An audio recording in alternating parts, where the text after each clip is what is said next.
Hello friends, my name is Emile and welcome to the ETCC recap for rounds 3 and 4 that took place on June 16th, 2017. Rounds 3 and 4 would take us to our second location of 5 in the ETCC, the Sebring International Raceway Full Circuit. We was hoping for some more closed racing after the fantastic results of our rounds 1 and 2, and we certainly got a fair bit of it. If you'd like to join into the ETCC, I will leave a video link in the description that tells you how to sign up for the event.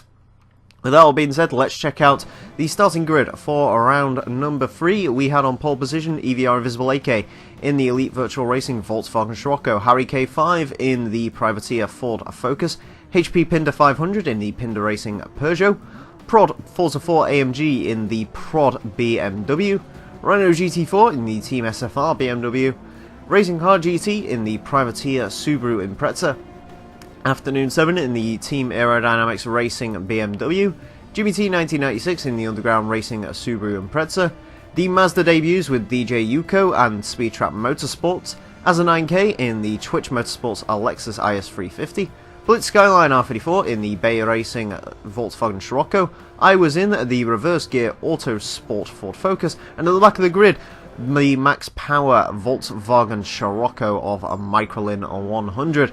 As we're set to get underway for a 7-lap race here at the Sebring International Circuit. Conditions are dry for this first race, and there's no gimmicks, no forced pit stops, no nothing like that, just clean, honest racing. As we get underway for lap number 1, we are on board with the Pinketeer Ford Focus as we all head into the second corner. There is a little bit of contact between him and the Team SFR BMW and a couple of the other cars further back, but this is touring cars, the contact's included. What isn't included, however, is the contact that happens in a minute. We did have a couple of issues with rounds 3 and 4, as you're about to see in the background, as the Max Power Racing Volkswagen Scirocco pings off the track, and followed by that is the Aerodynamics BMW. I believe the Privateer Subaru Impreza got a bit of a lag spike, chucking the Max Power Racing Scirocco out wide, and the Aerodynamics BMW dived off track to avoid it. The BMW is very lucky to have not rolled it. You will also see here the Lexus spinning, the Speedtrap Motorsports Lexus having an issue, as well as the Subaru Impreza. Again, another lag spike for the Subaru Impreza would chuck the Mazda out, as well as the Lexus. This means at the back of the field we have the Max Power Scirocco and the Team Aerodynamics BMW hoping to make their way back up the field as they get around the Bay Racing Volkswagen Scirocco. However, the Aerodynamics BMW is in a bit of trouble now, as the Max Power Racing Scirocco has passed him, and as we know from the previous round, that Max Power Scirocco is very, very quick indeed. You'll also notice a couple of livery changes within this race. The Max Power Racing Scirocco has changed.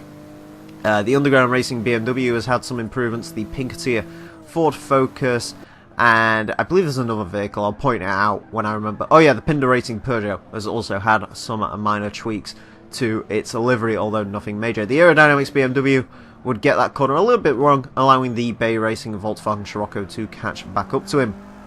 So as we see, the revised Underground Racing Subaru Impreza looks absolutely phenomenal, as it gets a pass on the Pinder Racing Peugeot, making his way up the field after some slightly disappointing results in rounds 1 and 2 for the Underground Racing Subaru Impreza. He was hoping to improve in this race, and he's certainly on his way to in this massive battle pack here on the back of the Team SFR BMW. 4th in the championship ranking is the Team SFR BMW, so if you can knock him off, he certainly is in a good place as we move on to lap number 2. I would come under attack from the Max Power Scirocco in the background. The acceleration of the VWs is far greater than pretty much any other vehicle here, which does allow them a significant straight line speed advantage when it comes to the shorter straights. Handling wise, they are one of the worst front wheel drive cars here, but with that acceleration on a track like this, they are just the car to have. The Underground Racing Subaru would drop back from Team SFR in order to sort of sway off the Max Power Racing Scirocco, but once again, the Scirocco, looking to take advantage of its acceleration boost, goes right onto the back of the Underground Racing Subaru as he tries to go around the outside. We saw a few people do this throughout the night, and well, this time around didn't quite work. Now, with him sort of botching that line, it did give me ample opportunity to catch up to the Max Power Racing Scirocco, but as you can just see here, he does get a better line through the next few corners, which once again does put him right on the back of that Underground Racing Subaru, but it'll all go to waste as the Max Power Scirocco just tries his luck a little bit too hard. I would almost follow him off track as well. Just trying to brake a little bit too late for the Scirocco to take, which would gift the positions to both me and the Underground Racing Subaru. And now I was sort of trying to catch up to the Underground Racing Subaru so I could hopefully start a battle with him and start getting his position, although ultimately we were both trying to work towards the front of this little battle pack here with the Pinketeer Ford Focus and the Team SFR BMW, both hot on the tail of each other. In the previous round, me and the Ford Focus stuck relatively close together. We would finish, well, basically tandem.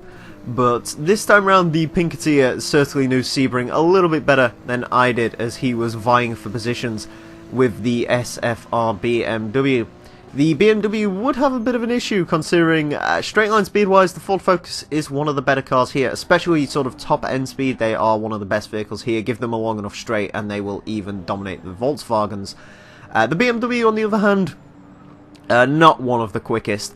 It's not quite as slow as say the Peugeot on the straights, but it certainly is not one of the quickest cars here today, that is for certain. As well, admittedly the BMW has still managed to make a little bit of a gap to the Pinketeer. His corner performance is superior to that of the Focuses, although to be fair the Focus is a pretty good handling car if you know what you're doing with it. It does have a little bit issue with spinning its tyres up, but for that you simply just have to be careful through the corners and try not to push it too horrendously hard. Through the sort of going towards the front of the field though, EVR would take the lead pretty early on. I mean, he started on pole and he would essentially escape from all the battles happening further back. However, unfortunately for him, he did bring the Prod BMW with him. Of course, Prod resulted in a round 2 win. He's currently the leader in our championship as well. So he was looking towards knocking that Elite Virtual Racing Scirocco off. Of course, as soon as the Scirocco makes a mistake, the BMW would be right up there. But after some slightly maybe disappointing results in rounds 1 and 2, EVR was definitely on the ball in this race. He really, I don't know if it's just the fact that he really knows Sebring or he's gotten really used to his Scirocco, but either way, he is a magnificently quick driver around here. I would eventually find my way around the Underground Racing Subaru Impreza. I believe he may have had an off or something like that, as I get a big 2 wheels moment on that curb there. Some people were noting that I was taking quite the liberty with the curbs around here, getting on 2 wheels quite a lot. Of course, I was just trying to rival Azza in his 2 wheel moments from the previous round. Maybe I should give the style points to myself, although I guess that's a little bit not correct, I guess. Anyways, you can see I'm just pulling away from the Underground Racing Impreza here. Again, the Focus just has better straight line speed than the Subaru, than most of the vehicles here. My car also went through a slight livery change, as you can see. A couple of changes of sponsors, but nothing hugely major there. As we continue onwards, we are now on board with the Pinder Racing Peugeot, which would catch up to the Underground Racing Subaru, but he would bring the Aerodynamics BMW up with him, having gotten around the Bay Racing Scirocco. He was vying for position once again. Aerodynamics BMW is another fairly quick driver. Me and him are actually on fairly similar skill levels as far as I can work out.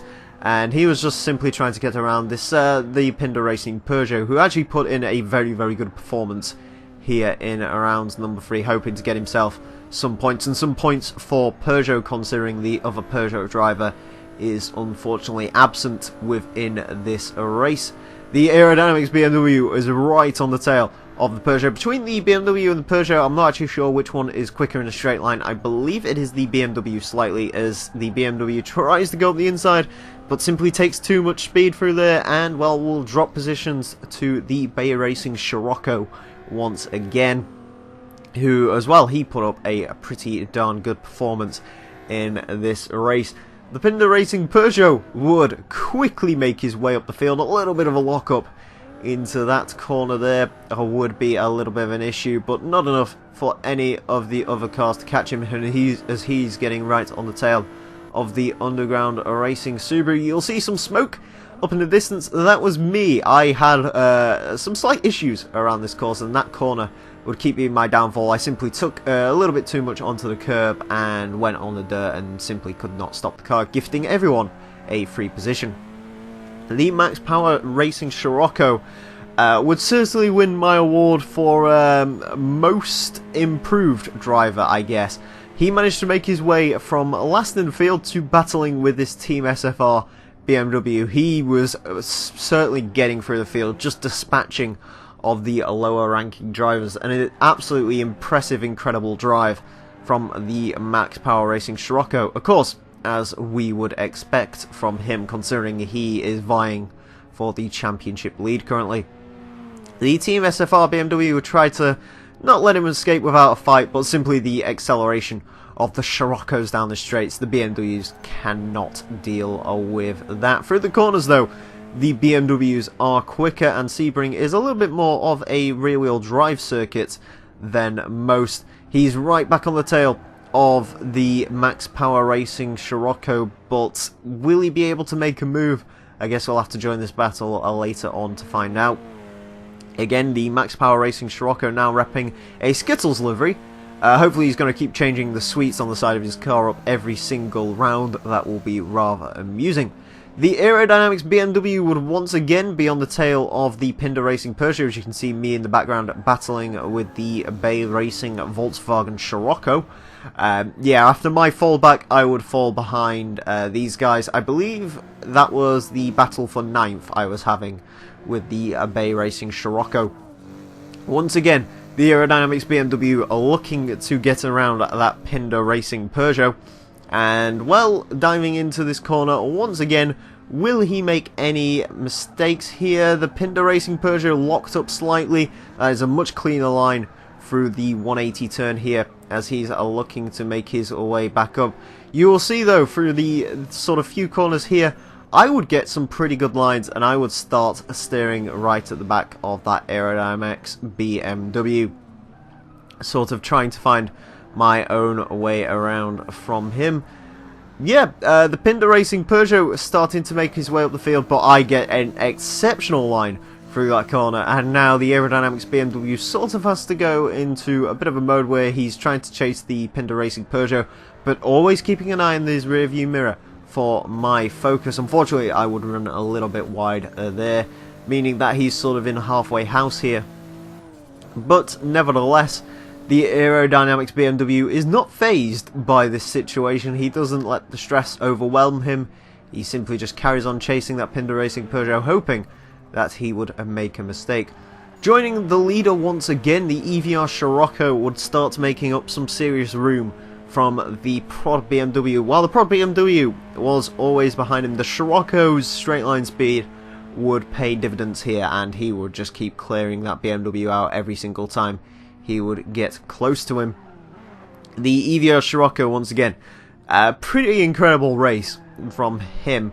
He certainly knows this track, certainly knows the car, and I still am a huge fan of the EVR livery, the Elite Virtual Racing Scirocco's livery. It's a really fantastic livery, and it looks really very, very good on the Volkswagen Scirocco. As we come into lap number 6, once again leaving the Prod Racing BMW for dust, but the Prod BMW will catch up through the next couple of corners, these sort of lower speed corners, where the BMW thrives. But just once again, the issue with Sebring is, well, you can make up some time in the BMWs by taking the corners, but every single corner after it has a big long straight. There's a good couple of long straights here, and, well, the BMW simply has no retort for the Scirocco's straight line speed, allowing them to constantly stay ahead of the BMWs.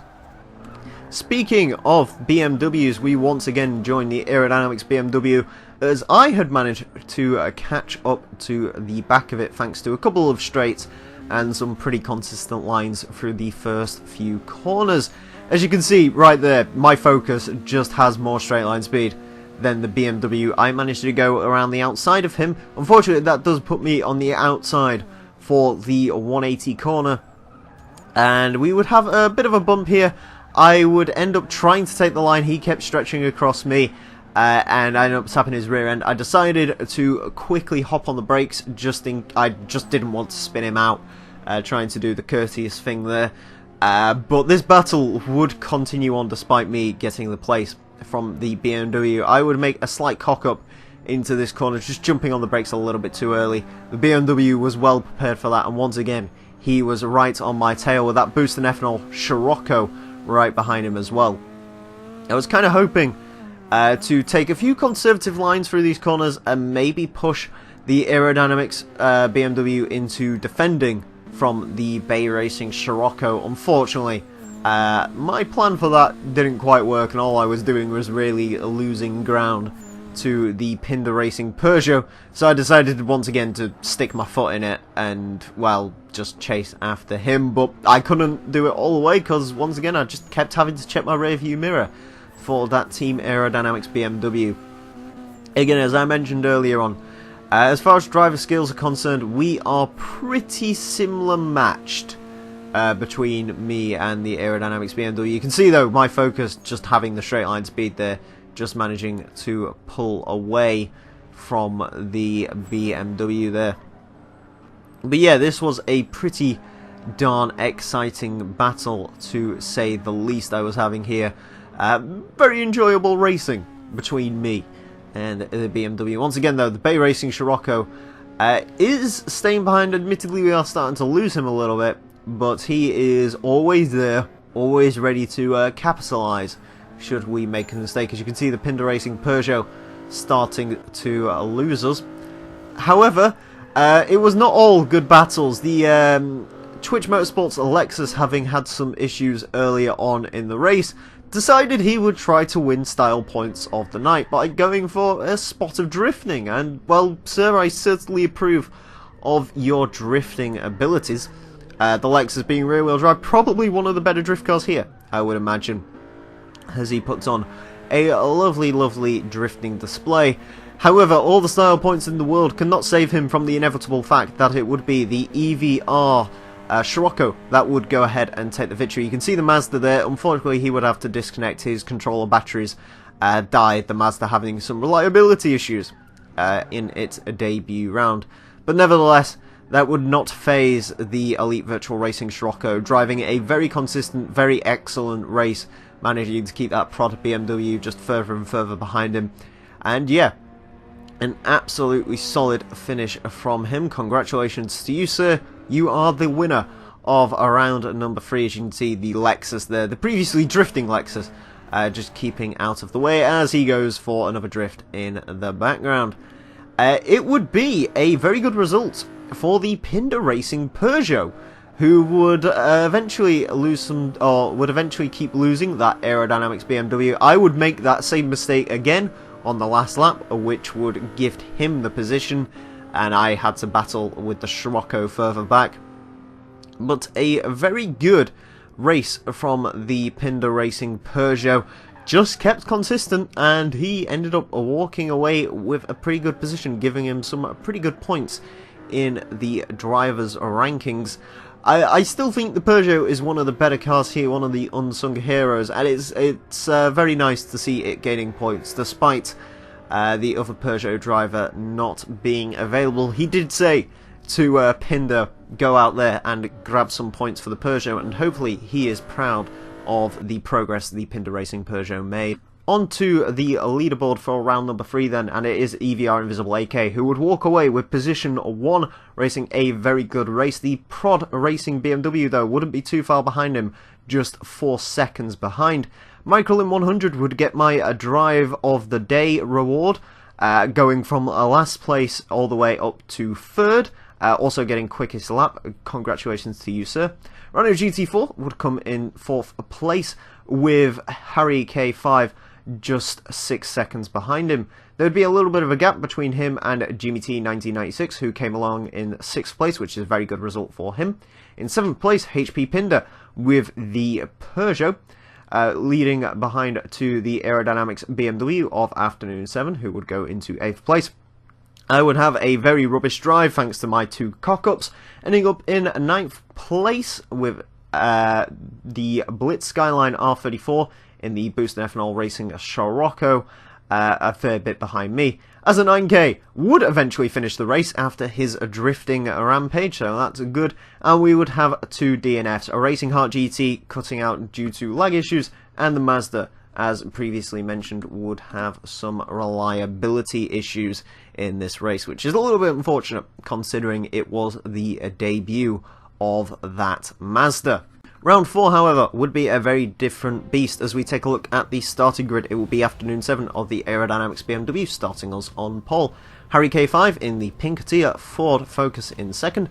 Racing Heart GT would round out the podium start with a start in the Privateer Super Impreza, Prod Forza 4 AMG in the Prod Racing BMW. DJ Yuko in the Speed Traps and Motorsports Mazda 3 getting a better starting position. Blitz Skyline R34 in the Berry Racing Volkswagen Scirocco.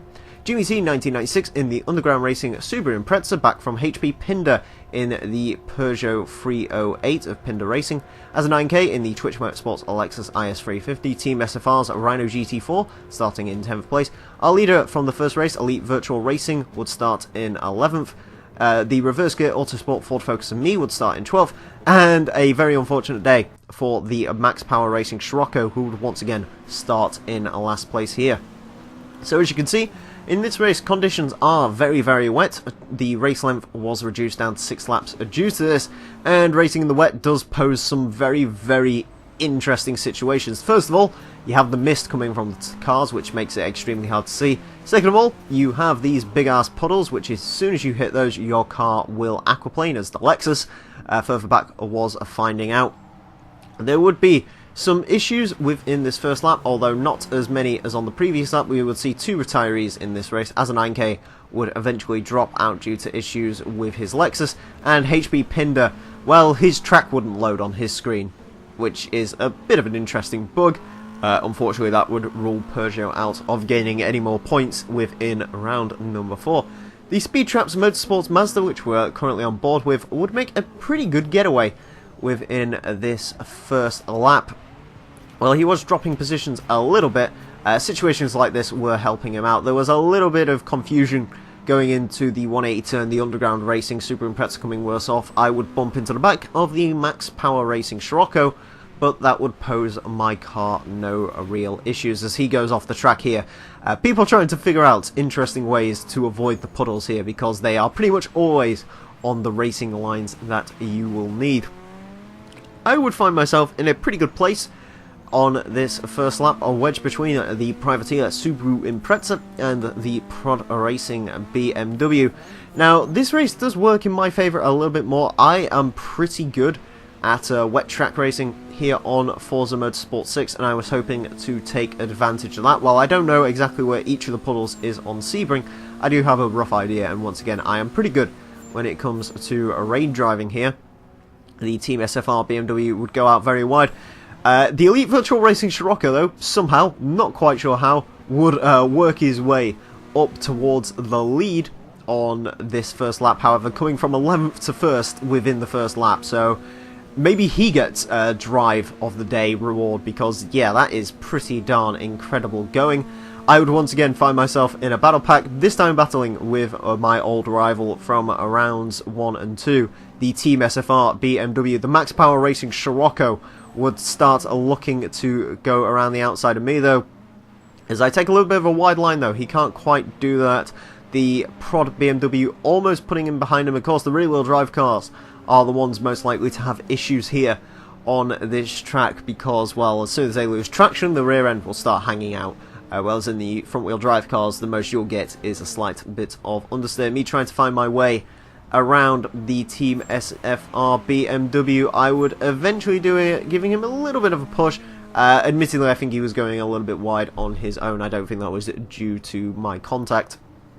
Either way, though, he would pretty much stick to my tail, as he would eventually be forced to defend a little bit from the Prod BMW and the Max Power Racing Scirocco. Yeah, pretty intense first couple of laps here, but it doesn't end here, as the BMW tries to make his way around the outside, which he can't do because I have better straight line speed, as he tries to dive up the inside to see if he can get the inside line for the 180 turn. We barrel in, all four of us, into the 180 turn. He would go a little bit wide, but he would still gain the position. The Prod BMW would eventually bully his way around me and the Max Power Racing Scirocco. Well, he does have the straight line speed. We'd get into a little bit of argy-bargy, but eventually they'd all find their way past me. However, my battle was certainly not over yet, as I was trying to get up the inside on the Max Power Racing Scirocco. I do take a little bit of a wide line there. The Privateer Subaru Impreza was coming in to join into this battle. You can just see the acceleration difference between me and that Scirocco. They do have insane acceleration. The Scirocco would go up the inside, giving me a little bit of a bump there, which would eventually give him the position. Further up the field, the Aerodynamics BMW was looking to hold his own despite losing his pole to the Elite Virtual Racing Scirocco. He was still holding back this massive battle pack here. The Bay Racing Scirocco, I don't quite know what he did, but there he is, just going across the field. I'm not quite sure what amount of cock-up he made, but it was a big cock-up. But that would give way to one of my favourite looking battles I think I've seen in ETCC, as all three of the BMWs would come face to face. The Aerodynamics BMW would try to lead the battle pack, Team SFR just behind him, and Prod Racing just behind them. The Max Power Racing Scirocco also looking to get his feet wet in this sort of battle here. Yeah, this is a pretty interesting battle. All three of these cars have no differences whatsoever. It's purely based down to driver skills. Unsurprisingly, Prod would take the lead in this battle, but Team SFR was not done with him, looking to get around the outside, moves to the right, moves to the left, trying everything he can to get around him using the slipstream to his advantage. The Aerodynamics BMW would certainly not be giving up anytime soon though. The Team SFR BMW would be the one he would go battling with. SFR would eventually gain the lead as Aerodynamics and Prod now have to battle, but unfortunately the SFR BMW would fall off the track, gifting his position to the Max Power Scirocco, who is now, well, obviously gonna start looking to pick up the pieces and start picking through those BMWs with his better acceleration. Still, the BMWs were not done fighting with themselves quite yet to save themselves. Prod would go up the inside of the 180 turn, a little bit of contact here and there. All it would do though would unfortunately be slow the BMWs down as they come right into prime position for the Max Power Racing Scirocco to pass them. The Pink Teal would not quite have as good a race as he did in the first round, going through a couple of calamities with the puddles as well as with the other drivers, but that still wouldn't stop him from having a good battle with the Underground Racing Subaru Impreza, as they both have massive issues through that puddle. Big kudos to the Subaru driver there, who somehow manages not to lose his cool going over that puddle. And he certainly was not done with the Pink Tier Ford Focus taking a very hard line through that puddle. Very, very brave driver is the Underground Racing Subaru Impreza's driver. Yeah, I certainly would not be taking the lines he's taking, and that's in a front-wheel drive car, so props to you, sir, for your continued aggressiveness. Unfortunately, though, it would not result in anything particularly interesting for the Subaru, as the Pinketeer would continue on with his lead in that battle. I was also having a battle with a Subaru. A Ford Subaru battle was also going on between me and the Privateer Subaru Impreza. This would be one hell of a battle between me and this Subaru here. I've had to cut out a bit of it because purely I don't want to focus on my own car and the Subaru for this entire race. But my god, we had one hell of a death match going on here. We were racing quite hard, quite a lot of contact involved in this one. Unfortunately, it would result in the death of the Bay Racing Scirocco, as he would try to get up the inside, or through the middle, I should say, of both of us in the final turn before straight number 2.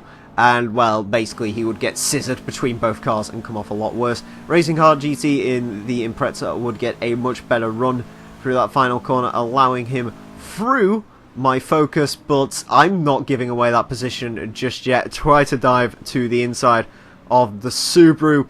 A little bit of argy-bargy, but it still gives the Subaru the position once again, but we are side by side onto here, and, well, as we know from now, my Focus does have some better straight line speed. I was looking to take advantage of that, but the privateer Subaru Impreza were doing a very, very good job of keeping me behind him. Looking to go around the outside on this corner here. Couldn't quite do it, have a little bit of understeer. There would be a little bit of contact further forward as the Team SFR BMW would slightly touch the aerodynamics BMW, sending him into the tyre wall. But that's fine for us, because that brings the SFR BMW into perfect contention for me and the Subaru if we could stop battling with each other. God damn it. Yeah. Absolutely incredible battle. I would go up the inside of turn number 1, hoping to get around the Subaru, and I indeed managed to pull that move off. But yeah, as I said previously though, we were far from done with each other. The privateer Impreza looking to get around me, looking to get me out of the way, looking to dispatch me so he can go along and chase a Rhino GT4 in that BMW. But there, a slide through that corner though would result in him falling back, and, well, with the Focus's straight line speed, just couldn't quite keep up down straight number 1. Coming in to the 180 turn, looking to brake very, very late, is the Subaru, trying to get his way around my Focus once again, just not quite managing it. But thanks to his late braking and not cocking up, he does manage to get right back on my tail once again. Yeah, this is probably the most fun I've had having a battle in the ETCC so far. It was absolutely incredible racing alongside the privateer Impreza, as he'd give me a little bit of a nudge just to let me know he is there. It still would not give him position. He was looking for a way around me. I was looking not to make the same mistakes I did in round number 3. Unfortunately though, he would make that sort of mistake running a little bit on that curve, which would eventually drop him out of my dust, which is a bit unfortunate for him. Absolutely incredible battle I had there.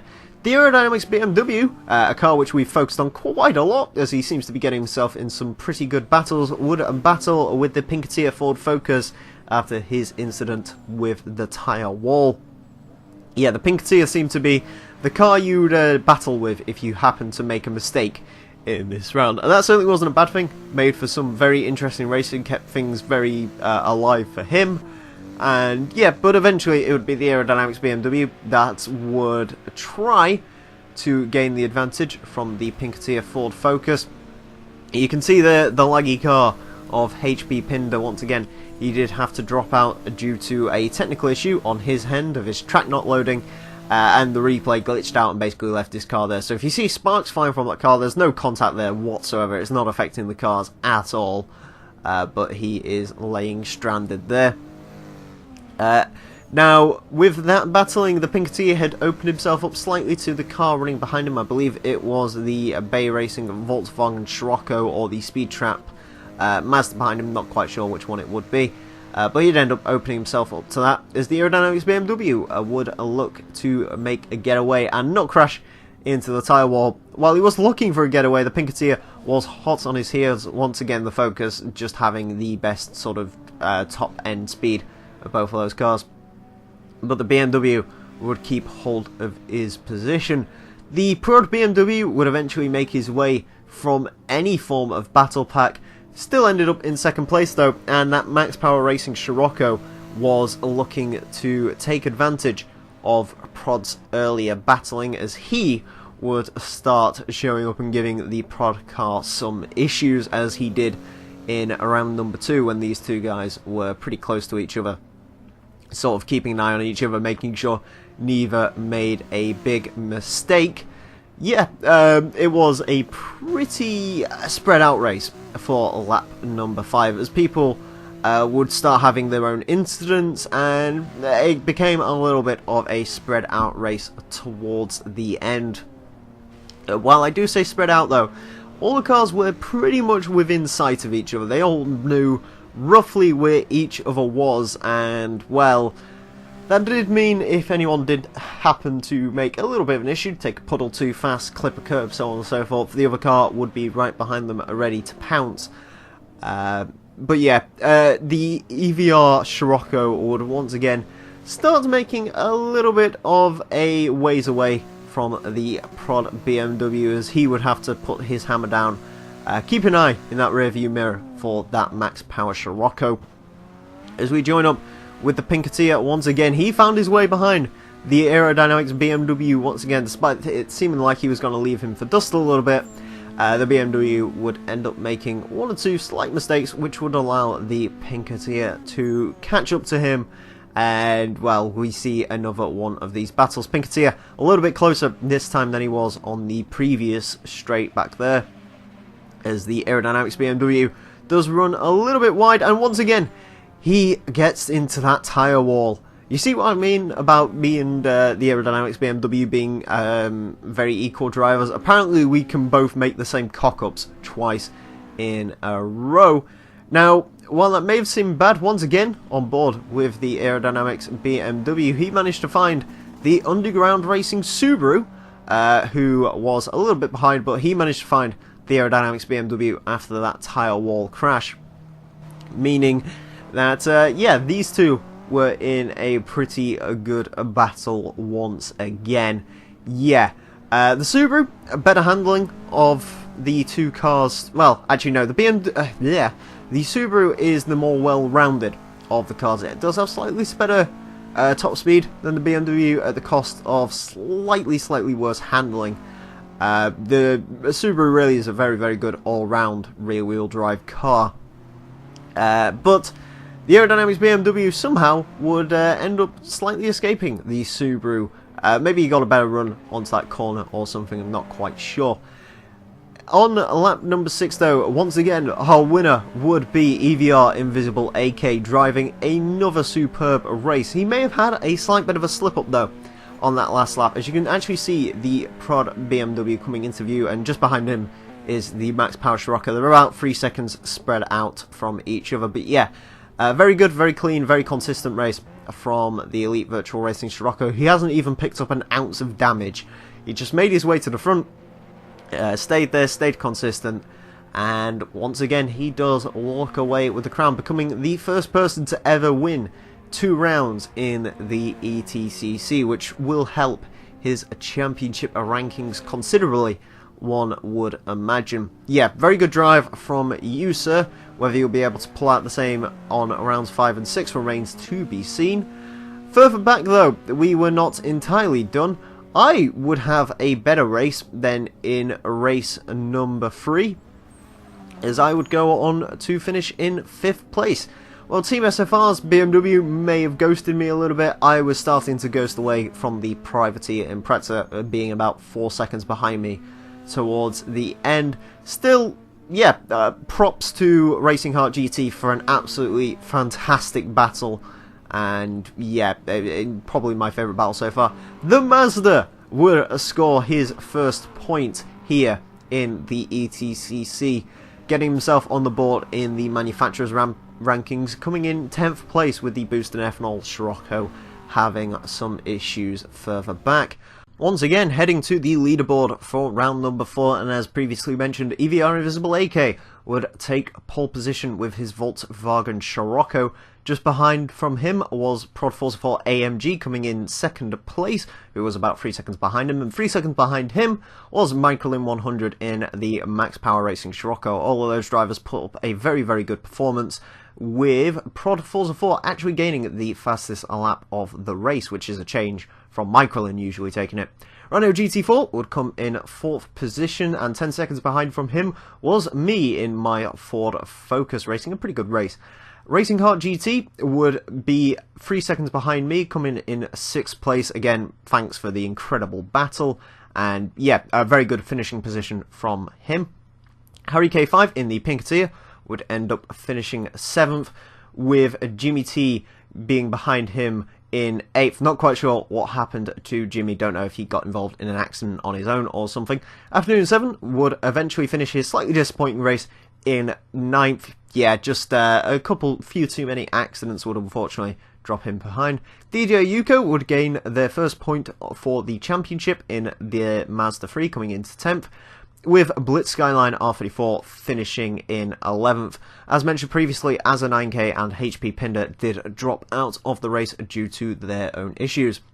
On to the drivers' rankings then, and it is Prod Forza 4 AMG who manages to gain the crown with 71 points, separating himself from Michael in 100, who were previously tied with 67 points. EVR Invisible AK, thanks to a fantastic around 3 and 4, would go up to 3rd place with 62 points. Rhino GT4 not far behind them though with 51 points. Me and Harry K5 are inseparable from each other once again, tying with 27 points. Those Ford Focus drivers are inseparable apparently. Racing Heart GT, thanks to a pretty promising round number 4, would score 20 points total. Afternoon 7 is in the aptly named 7th with 17 points, thanks to a slightly disappointing round 4. Jimmy T 1996 goes into 8th in the drivers' rankings with 12 points, thanks to better showing in these rounds than the previous one. GCO out nowhere, despite not showing up for this race, is still 9th with 6 points, and his fellow Peugeot driver HP Pinder is just behind him in 10th, who has finally gained some points to land themselves on the drivers' rankings board. Dropping down a little bit, tied for 11th are Asa, DJ Yuko, and Blitz Skyline R31, who all have 1 point. It'll be interesting to see what the bottom of this table looks like at the end of the ETCC calendar. Moving on to the manufacturers' rankings, well, it's still BMW who holds the top spot with 45 points, thanks to EVR Invisible AK and Michelin 100. Volkswagen has moved its way up to just 2 points behind BMW, coming in 2nd place total with the manufacturers' rankings. Ford, everything is 27 for Ford apparently at the moment. We've both got 27 points in the drivers' rankings, me and the other Ford driver. And we also have 27 points in the manufacturers' rankings, meaning that we are 3rd. Subaru, thanks to some pretty good performances over the last few rounds, ends up in 4th with 16 points. Peugeot in 5th with 9 points, thanks to Pinder's pretty decent positioning in round 3. Lexus and Mazda are both tied for 1 point currently, with Honda yet to debut on ETCC. So that is week 2 of the ETCC down. For week number 3, we are heading to a Lime Rock full alternative course for rounds 5 and 6 of the ETCC, which should prove to be a very interesting race. It is going to be a more front-wheel drive orientated race due to the amount of lower speed corners, and also being a shorter track, the Scirocco's might not be able to use their acceleration advantage as much as they have been able to in previous rounds, so it should result for some pretty interesting racing. You can indeed come along and get involved in the ETCC. In the description there is a video which details how to sign up for the ETCC. The race will be run on Friday the 23rd of June at 11 PM British Summer Time. If you do want to watch the race live, you can hop over to Rhino GT4's Twitch chat, which will be broadcasting the race live. Also here on YouTube there is the perspectives of both Pinder and Rhino GT4, which I will link in the description in case you are curious about those. With that all being said and done, friends, thank you all very much for watching another ETCC recap, and until the next round,